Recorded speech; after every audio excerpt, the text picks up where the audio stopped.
So doing a stool test, we should see some yeast. We just don't want it overwhelming. The parasites, the worms, that kind of thing. Anyone who's got animals, anyone who has horses, gardens, you probably have been exposed to parasites, possibly worms. Not a big deal to do a parasite cleanse once or twice a year if you have outdoor animals that come inside or you're a horse person. Mindful eating. Mindful eating is the key. All of those things are on your handouts. Everything you can do to be in that parasympathetic mode. Sympathetic mode, we're in fight or flight. We go, go, go. We are not able to digest when we're in sympathetic mode. That's just not the way it is.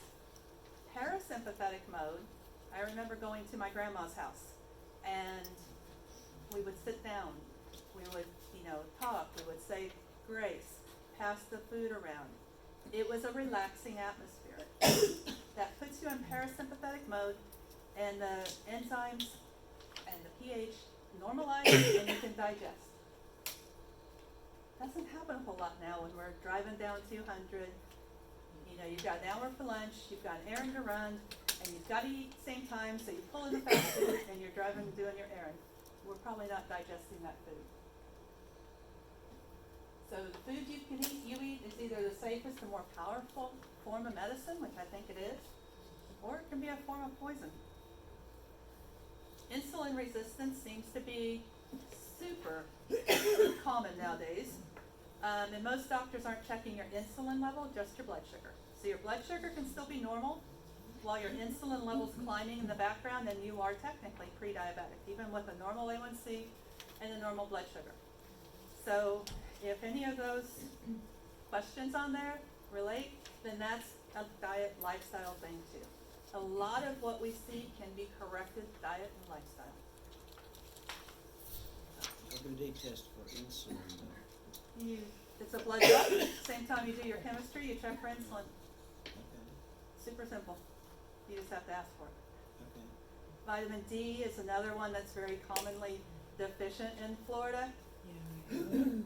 Part of it, you're supposed to be outdoors naked in the sun to catch some sun rays, and then it's supposed to process in your body. A lot of us aren't doing that, and we just don't process very well as we age. So I have teenagers who vitamin D being low leads to depression. And I have turned teenagers' lives around just by checking their D and getting it from the pits to back up. And if D is low, B12 is low, zinc is low, I guarantee we got leaky gut, because otherwise you'd be absorbing all that stuff. So instead of taking a whole bunch of supplements, we figure out how to fix your gut, and then take probably D if you're just not going to make it. And that can all be done by blood test? Sure, through insurance. I go through insurance as much as I can. Okay. Yeah, and the fun, fancy $300 tests are pretty rare. Yeah, That's interesting. yeah. So that's one reason why I've kept the insurance is there's a lot that we can do to help you identify problems that would be horribly expensive otherwise. But, so it's a lot to think about. Thank you.